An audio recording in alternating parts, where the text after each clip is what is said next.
Yeah, hey Tony, doing good. Glad I'm on the air. Had some issues here, making sure I get Yes. on, but we Yes. made it here. I had to pivot a little bit. I had a different play lined up, but I took one of my premiums actually since I was having some connectivity issues, and so you're gonna get a premium play from me here on this one.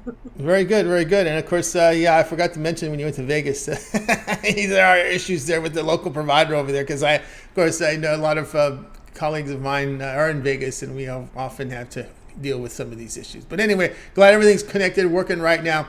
CBS Sports Network. We go to the Big East as Butler here hosts DePaul. The Butler lane 8, total 136.5.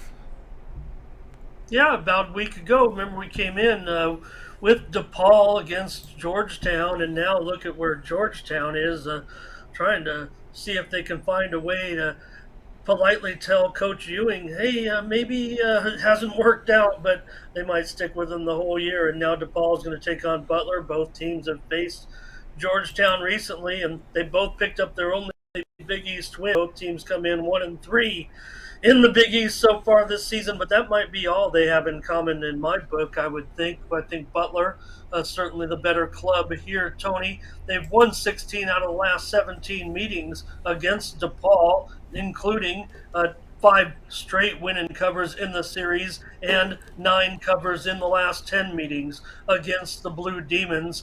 Butler comes in 8-2 against the spread as a favorite this season, while DePaul is just 5-3 as a dog. Now, Butler, they have lost three of their last four games as they've entered conference play here, but they lost to some pretty good clubs: Connecticut, Creighton, and Providence. Then they came back and beat Georgetown by 29 points on the road. Contrarily, DePaul ended up playing Georgetown. They did beat the Hoyas, remember, as we got the money there, laying, I think it was 4.5.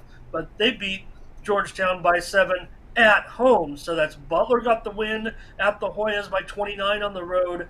DePaul got the win over the Hoyas by 7 at home. Now, not always fair to just pick common opponents by comparison, because they both have lost to a couple of Big East teams similarly. But I will take a look, at a Butler team that maybe a little bit under the radar is the fact that they've gotten a couple players back over the last couple of weeks that really haven't even yet to make their impact yet. But I think there are two players that will be a big factor for DePaul this season. I'm talking about Jalen Thomas, who's been back now 4 games, and Ali. Thomas, the big 6'10", 230-pounder. He transferred in from, you might remember, from Georgia State, and Ali was with Akron last year. So really two good acquisitions for Butler, but they've only both been back 4 games.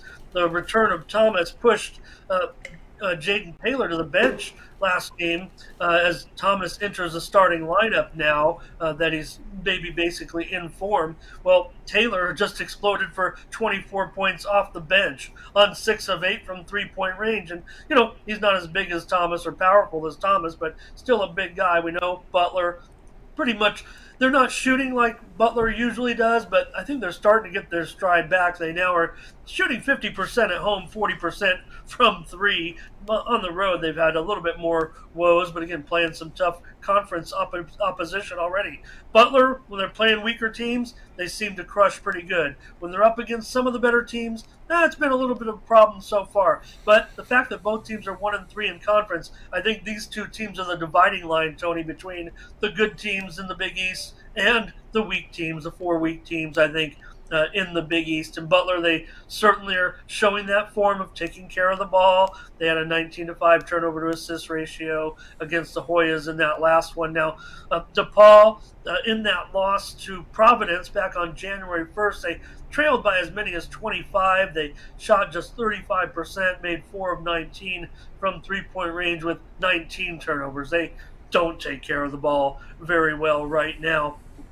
DePaul 195th in the NCAA net ratings, and Butler is 70th in the NCAA net ratings. And DePaul does not defend the three very well, probably in the bottom 100 or maybe even bottom 75 teams in defending the three, and that's what Butler does, pretty darn well. So DePaul's lost 5 of 7, including 4 of those games by 15 or more points. I've got Butler winning this one, probably by double digits here, Tony.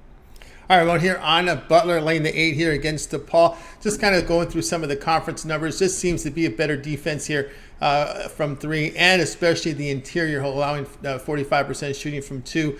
This is time when we get through four conference games. That's kind of when I shut off the overall data and I look really just at conference numbers. And it's just been horrible here for Georgetown in conference. But there are some major opportunities with Butler, as you said. But again, they secure the basketball and they're defending much better than DePaul so far in their conference games. Yeah, I talk about the effective 3-point shooting, and Butler hasn't been the usual Butler, but that's what we expect. And against a team like DePaul, I think their 3-point game will probably be on, but it could be the difference here of what you mentioned defensively. Butler's a much better defensive team. And Tony, take a look at that total right now. This game has received a lot of pressure since I posted the game. Like I said, I had to pivot a little bit, and I said, well, I was having trouble researching some things because of the internet. And look at that total. It did receive pressure early on a steam play under, but over the last 30 to 45 minutes, it's gone down to like 136, 135 and a half, I believe. So we are definitely seeing a push, a lot of pressure to the under in this game. There's no personnel really issues here. Like I said, if anything, DePaul is actually uh, might be expecting one of their players that hasn't played yet this season back into the lineup. They're waiting for one of their players to get back into the lineup who is a contributor. But big time pressure over the last, I'd want to say 30 to 45 minutes on the under in this game. So could be a pretty strong performance, I would think, from Butler tonight. Yeah, we've seen an open of 140 down to 136 and a half in the sharpest book in the world right now. And there is a 135 and a half in the sharpest Las Vegas book. So we're seeing actually 135 and a half up now in the sharpest book in the world and in Las Vegas. 135 and a half. So we're seeing heavy under there. Ramon here, Butler laying 8 here against DePaul. This one to have a start time here of 9 Eastern time at CBS Sports Network. All right, Ramon, let's go over at TonySpeaks.com. Been flashing those great records for you up there. 1,460 units of profit last 7 days. Ramon's been on fire here the last 7 days here in college hoops. The NBA, over 700 units of profit from those two sports. He's been on absolute fire, a tear right now. All right, Ramon, we have we have big cards from both of these sports. We've also shown results here in tennis, where we began here as we're moving our way toward the Australian Open. As it's summer now in Australia, so we're going to have some a major tournament here later here in the month here in Australia. So usually they have some ATP tournaments there in Australia. So I know you're heavily in action there. That means a lot of late nights, or early mornings for Ramon. What do you have going over at Tony's Picks? Yeah, I'll just mention that I've opened my season, if you will. I just want to see one match from just about everybody so far before I get involved, because the Auckland, the Adelaide tournaments are also playing in Pune and a few other locales. But just wanted to get a few matches in before I start putting premiums. We scored our first winner today with a plus 140 dog. So let you know how things are going to go in tennis this season. We've already put one in, and we've got another one coming up. That'll be this afternoon, or evening over there, if you will. But we're getting rolling with the tennis action here as we build up towards the Australian Open in a little less than 2 weeks. So that'll be a great tournament. Everybody will be there this time around. That's good news. Get the top players in there. Even Venus Williams won a match so far over there. Although, the prospects are a little bit bleak, but just good to see tennis back in action. And I've opened my card up with an underdog winner, and I'll let everybody know that best bet you see on screen. Well, if you want to pick it up, it's an underdog. So you can go through the menu and try to map it out and guess what I have. But there are a couple decent underdogs in that time slot. So you'd be throwing a little bit of a dart at about 3 or 4 players, Tony. Going to make sure to get that underdog. That's my $15 best bet over at Tony'sPicks.com. And you see the 5-pack of action there from the colleges, and that's with the 7 o'clock Eastern and 4 p.m. Pacific games. And I've got more coming. Like I said, I had some the internet issues out here that's kind of put a delay into things a little bit, but I'm going to be a little bit heavier in action today. I guess I could have entered my picks in on my phone, but I've got old eyes and fat fingers, so probably just going to put them in here in just a little bit and get rolling. Please be on the lookout for that for any of my subscribers, and also anyone's going to get some short term or single day packages today. Pretty good streak so far since the first of the year, Tony. Resuming right where we left off from last year, and going to produce a lot of winners over at Tony'sPicks.com. I'll have pro basketball. Definitely have a card coming in. Could be as many as 5 plays tonight still on that big card. Hockey, we covered it pretty well, Mindy and I, over on the morning steam, but I'm not sure we'll have any action on the ice despite my strong record there over the last year. And we'll also have a little more action, I do believe, in the late college card as well. So it's a real nice board today, a real handicapper's board, I would think, if you will, get into the action. And I'm predicting a big night. Look, Mindy and I put our record together over the last 7 days. We talked about it on our show. Plus 2,500 units over the last 7 days, the two of us combined. So you can't do much worse than to get together and take us in the 2-for-1 capper promotion. We do work hard together, getting that show. She's the executive producer, kind of picks and chooses what we talk about, and then I just roll off of her feed a little bit, if you will, and then we come together with those consensus plays as well. So uh, don't forget to check us out every day on that show. I know we'll mention it in a moment, but just want to mention that we have premium plays up as well when Mindy and I agree on that show, and we repackage them and sell them over at Tony's Picks. So if you don't get a chance to see that show, we're doing pretty strong there as well when we put our handicapping minds together, as Mindy likes to say. So that's what you see from me now, Tony. But I've got a little more action. I'm up and running. All the monitors are on. All the all the computers are rolling now, and I'm set to go. I'm anxious to go. We gotta go. Get back to you, Tony. That's right. Get on board here with Ramon Scott over at Tony'sPicks.com as we put up those records again here for Ramon over the last 7 days. He's been on absolute fire. You can see it, 1,460 units of profit last 7 days. A lot of the bulk of that's coming here heavily with great wins here from the NBA as well as college basketball. So a good time to get on Ramon right now. Get on board, as we mentioned here, a 5-pack here on the board from college basketball. Early main board 5-pack. More coming as, again, the internet issues there. He'll get everything up there. Everything's up and running now. So get on board with Ramon. Also in action with that WTA Australia best bet. Wake up to a winner with Ramon and get on board with that best bet. $15 price point there. Again, Ramon was heavily in action. He's always in action here with these majors in tennis. He is from San Diego. They like to play their tennis out there. So, he keeps an eye on all. There's some stops out there back in the day. So get on board there with Ramon. And, of course, you could use that promo code TonyT at checkout, and you'll be able to save 20% off. You can access Ramon's page by clicking the link you see there in the description. Click the All Cappers tab, and of course you can sign up and land it right on Ramon's page there and get signed up. You can also go with the longer term passes. We've got the 3, 7, or 30-day All Sports Pass. The way Ramon's running, you may consider that 1 month All Sports Pass. Get all Ramon's premium plays for the month. That will get you all of Ramon's plays here: NBA, college basketball, NHL, the college football championship game that's coming on Monday, and this will take you through the NFL playoffs through the championship Sunday. So lots of action there. So get on board with Ramon. All right, Ramon, we also put together a Twitter account for you over at Tony's Picks Ramon. And of course, we've talked about that morning steam as well. Yeah, my play to you, Tony, is going to come. This is the social media play of the day over at Tony's Picks Ramon. It's going to come in college basketball, and it's going to be a winner. So check it out. It's in a game that goes off at 7:30 Eastern and 4:30 Pacific. You want one more free play from me? Head on over to Tony's Picks Ramon on Twitter to get more free picks every day. Follow all of our cappers. There's usually 5 days a week at least, sometimes on the weekends as well. Those weekend cards get a little heavy.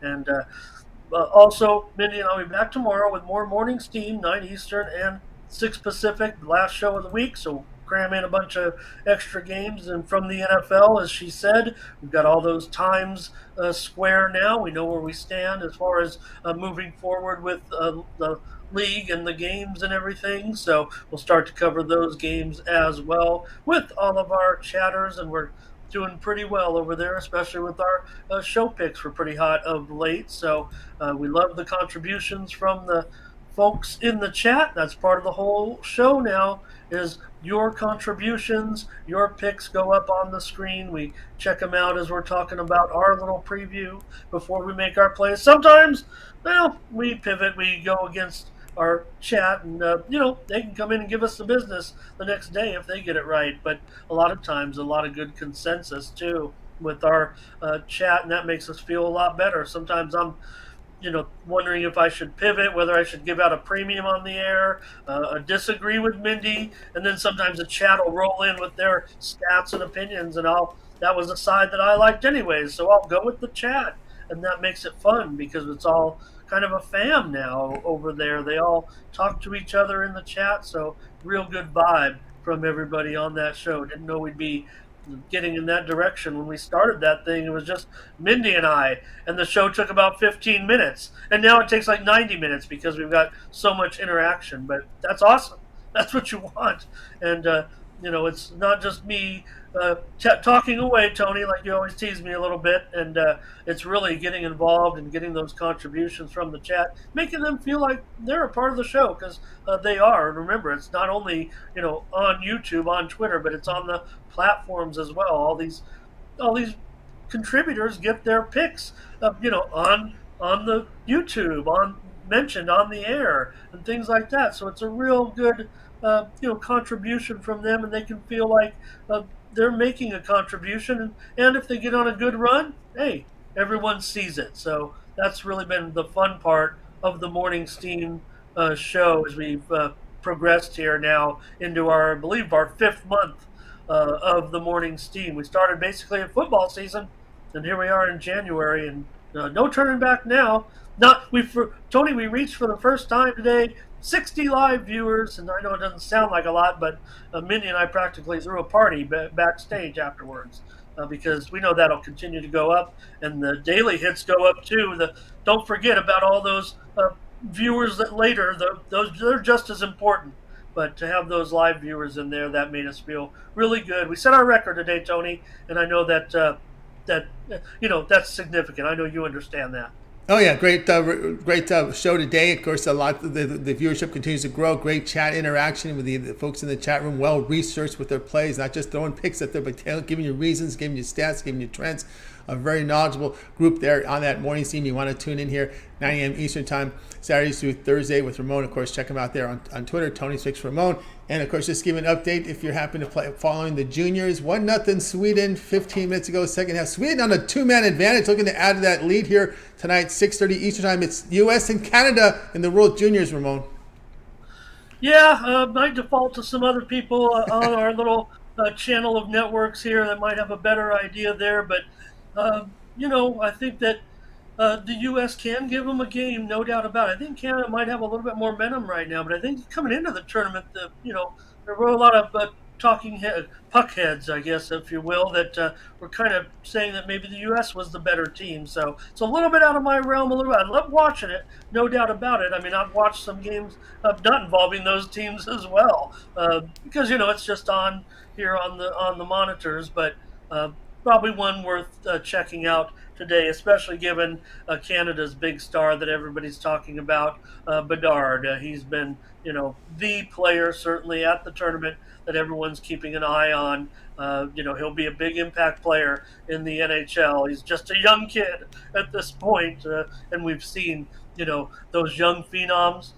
Really, Tony, the ones that come into their form 17, 18 years old, well, you can count them on one hand, really, and they've come, who they are. They've turned out to be the best players in the history of the game. We're talking about, the Lemieux, the Gretzky's, guys like that, the Crosbys, right? Guys who are doing it in these international junior tournaments at a young age, who are absolute superstars already.